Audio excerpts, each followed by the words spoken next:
Trump implies Doge may look into Elon Musk subsidies. Elon Musk says, I'm literally saying cut it all now. I don't know what the he's going after. I don't know what he's saying. He's losing his EV mandate, and he's very upset about things, but he could lose a lot more than that. I can tell you right now.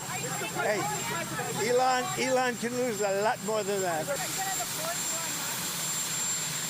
I don't know. I think we'll have to take a look.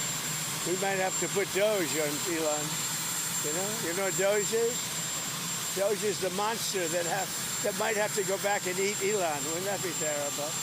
This morning, the Trump-Elon Musk feud is back on. As lawmakers worked, as we've now been talking about overnight, the president worked to social media, hitting back at Musk. In a late-night post, Trump suggested that Doge should investigate federal money that Musk's companies have received, writing and at one point that Elon may get more subsidy than any human being in history by far. And without subsidies, Elon would probably have to close up shop. Perhaps we should have Doge take a good hard look. Musk earlier had picked back up on his attacks on the president's massive tax and spending bill. Remember, he called it disgusting at one point. Musk even vowed to back primary challengers for any lawmaker who voted for it. Or he also said he could start a new political party if the bill passes. All right, from the voter-rama to the fighter-rama. Joining me now are CNN political commentator Bakari Sellers and Maury Gillespie, the former press advisor to Republican House Speaker John Boehner. All right, let me start with you, Maury. This is a question that I think is on a lot of people's minds. You see this fight, right, going back and forth with Elon Musk and Donald Trump. Are Republicans more afraid of Donald Trump, Elon Musk, or their own constituents? I mean, this is really childish, but wasn't it just a few months ago that Elon Musk said for any member or... I mean, it's very clear that they care more about Donald Trump, like above all, because Donald Trump has the capacity to at least whip the constituents. But not only that, but also Republicans have never cared about their constituents.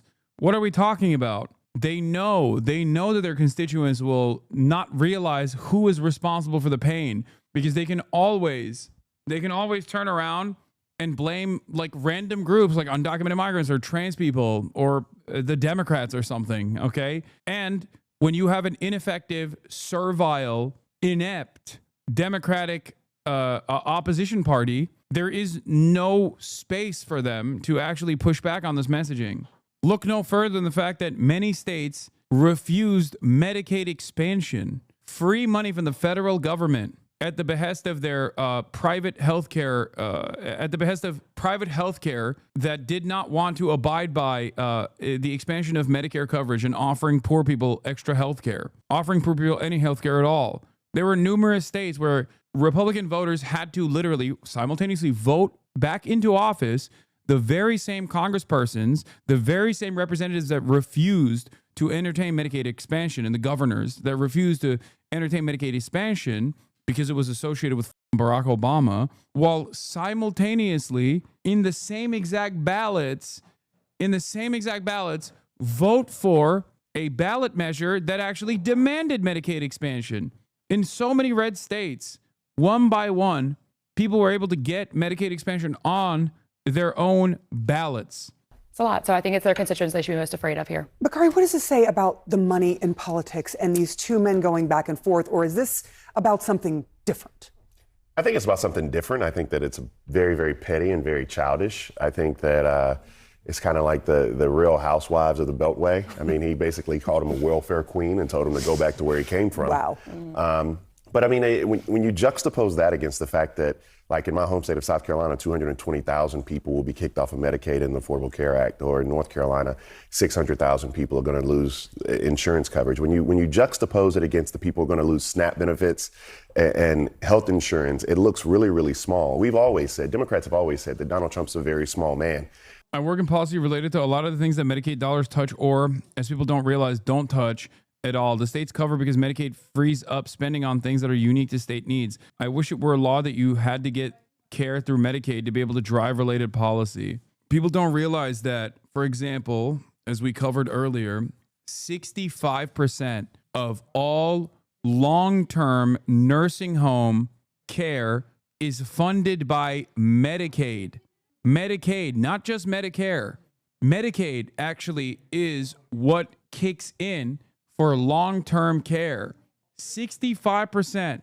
It just wipes out a major part. It wipes out a major part of like nursing homes and the funding vehicle for nursing homes in general. How he has the energy and the wherewithal to tweet throughout the middle of the night at some other man that he just simply doesn't like. Is there not enough going on in the world for him to actually grapple with? And Elon Musk, you know, I believe in radical pragmatism. It's so funny that this back and forth between these two catty bitches, by the way, Elon Musk and Donald Trump, is not even being had over what I'm talking about. The real impactful cost-cutting initiatives in this bill. Elon Musk is angry because I guess it doesn't cut enough. Or the real reason why he's angry is because it cuts some of his subsidies. But he's presenting it as anger because it doesn't cut enough. It doesn't go hard enough. What is happening? You have no argument against that because it's true. It's the horseshoe theory. You guys are similar to the freaks on the right. Then you are different. What the fuck is this? Chat, you guys are obsessed with Musk. Yeah, but he's achieved that by creating actually good companies. This chat acts as if he's the final James Bond villain. A Musk dick rider? What is happening? How are you simultaneously shitting on Israel, but then also turning around and being like, I'm actually an Elon defender? Elon also eats Israel's dick on a daily basis. Even from that point, you should probably understand that he's a fucking psychopathic billionaire who doesn't give a fuck about anything. How the fuck anybody defending Elon Musk in 2025? It blows my mind. Are you all right, man? A Musk moderate? Maybe you should get Musk to be a moderate first. How is he a fucking moderate? His position on this bill is that it doesn't cut expenditures enough. Do you understand that? Horseshoe theory, he says. Musk cucks. I stand with you. Yeah. I'm a moderate. Elon Musk, who is like the modern version of Henry Ford, also just as much as a Nazi as Henry Ford, is actually a good guy because he built companies. He didn't do shit. He just has money. SpaceX is functionally operated by their COO. It doesn't have anything to do, or what is it, the CFO maybe? I don't know. It's a woman. It's a lady that runs SpaceX. He doesn't do anything. He just has money. He put the money on the table. You can't argue like the right and not expect me to say anything about that. What do you mean the right? What right-winger is saying Elon Musk is a Henry Ford style neo-Nazi who has unleashed a torrent of hatred on one of the social media platforms he purchased because he was forced to purchase because he wanted to do a meme initially, but the Delaware Chamber of Commerce forced his ass to literally, or not the Chamber of Commerce, sorry, the Delaware courts actually forced him to follow through on the purchase of Twitter. So then he took it over and then turned it into a neo-Nazi shithole. What did I just say that the right, the Chancery Court, thank you. What did I just say that was in any way, shape, or form comparable to what the right says about Elon Musk? Oh God, why am I entertaining these losers, brother? Holy shit.